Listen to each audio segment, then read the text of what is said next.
Halo, selamat pagi Bapak, Ibu, dan Saudara-saudari yang dikasihi oleh Tuhan. Kita berjumpa lagi dalam Salam Pagi. Renungan kita pada pagi hari ini berjudul Ketabahan di Bawah Siksaan.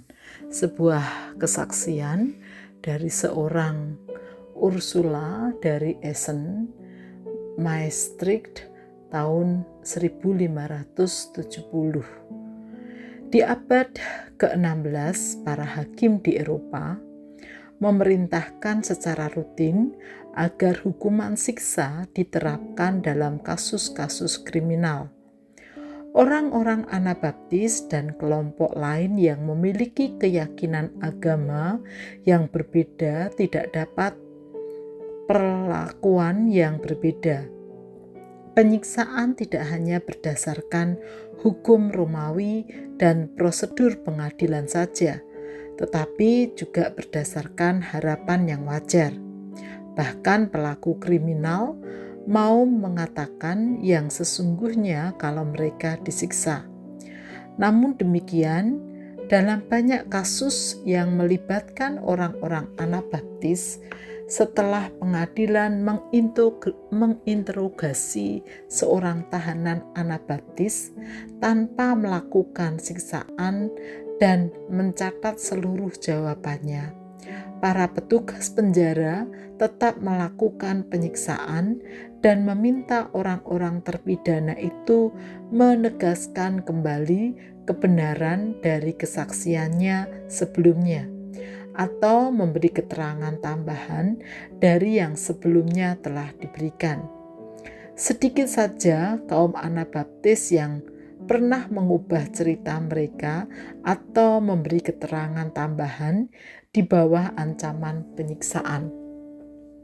Algojo memulai siksaannya dengan melakukan tekanan psikologis, yaitu mengancam anggota keluarga, berjanji akan melakukan penyiksaan dan meletakkan alat penyiksaan di hadapan sang korban. Untuk penyiksaan rutin, mereka menggunakan rak untuk tahanan pria dan sekrup untuk ibu jari tahanan wanita. Mereka merentangkan tubuh tahanan laki-laki di atas sebuah papan atau tangga, mengikat kuat-kuat tangan dan kakinya pada papan itu, kemudian mengikatkan anggota badan lainnya pada sebuah roda yang dapat digerakkan perlahan-lahan, dihubungkan serta ditahan pada sebuah roda yang bergerigi. Tubuh yang terentang dengan keras dapat benar-benar tertarik hingga terlepas bagian-bagiannya. Para petugas penjara menempatkan ibu jari narapidana wanita di antara dua lembar lempengan besi, kemudian dipasang sekrup-sekrup pada akar kuku dan tiap ibu jari, yang lalu diputar dan dikencangkan perlahan-lahan ke atas kuku ibu jari. Kedua jenis siksaan ini sangat menyakitkan. Laporan-laporan penjara penuh dengan cerita mengenai narapidana yang berteriak-teriak dengan sangat memilukan. Pada akhir tahun 1569, Ursula dari Essen dan suaminya Aren ditahan di Maastricht selama gelombang penyiksaan ditingkatkan oleh Duke of Alva, wakil residen negeri Belanda, di bawah pemerintahan Raja Philip II dari Spanyol. Ursula dan Arens serta dua orang wanita lainnya kerap menjadi korban penyiksaan di penjara. Mula-mula diancam secara lisan, kemudian disiksa dengan menggunakan rak. Ursula direntangkan di rak 2 kali, kemudian tangannya digantung dan dicambuki punggungnya yang terbuka. 3 orang dari 4 narapidana tadi sering disiksa untuk memaksa agar mereka mau menyebutkan nama-nama rekan Kristen di dalam jemaat yang akhir-akhir ini berkembang. Namun mereka menolak. Para kurban itu tetap menutup mulut. Keempat orang kurban itu dibakar secara terpisah supaya mereka tidak dapat saling menghibur. Mulut mereka semua ditutup rapat dengan kepingan kayu untuk mencegah agar mereka tidak bernyanyi atau berbicara kepada orang-orang yang menyaksikan mereka. Sebagian dari para saksi itu melakukan protes kepada para penguasa Spanyol. Keempat orang itu dibakar sampai mati di dalam pondok-pondok jerami. Firman Tuhan dalam Mazmur 41 ayat 6, 10-13 berkata, "Musuhku mengatakan yang jahat tentang aku. Bilakah ia mati dan namanya hilang lenyap?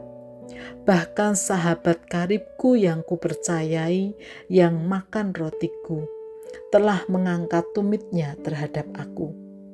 Tetapi Engkau, ya Tuhan, kasihanilah aku dan tegakkanlah aku. Maka aku hendak mengadakan pembalasan terhadap mereka. Dengan demikian aku tahu bahwa Engkau berkenan kepadaku, apabila musuhku tidak bersorak-sorai karena aku. Tetapi Engkau menopang aku karena ketulusanku. Engkau membuat aku tegak di hadapanmu untuk selama-lamanya." Bapak, Ibu, dan saudara-saudari yang dikasihi oleh Tuhan, mengalami ejekan, hinaan, bahkan siksaan karena iman telah dilalui oleh Ursula dan teman-temannya. Di situasi tersebut mereka tetap menjaga agar saudara-saudara seiman tidak ditangkap dan mengalami apa yang mereka alami.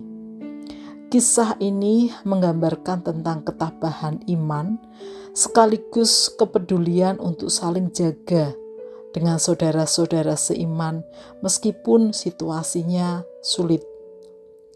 Dari kisah ini mari kita terus belajar bagaimana hidup tabah, teguh iman di tengah segala tantangan-tantangan yang ada, dan sekaligus terus menjaga, saling peduli terhadap saudara-saudara seiman dan sesama. Mari kita berdoa.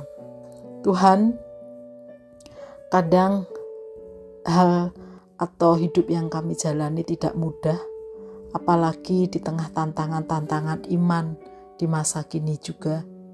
Karena itu, berikanlah kami kemampuan untuk tabah dan tetap teguh iman, bahkan tetap dimampukan untuk peduli terhadap saudara-saudara kami, baik itu seiman maupun sesama kami, sehingga kami boleh terus memuliakan nama Tuhan.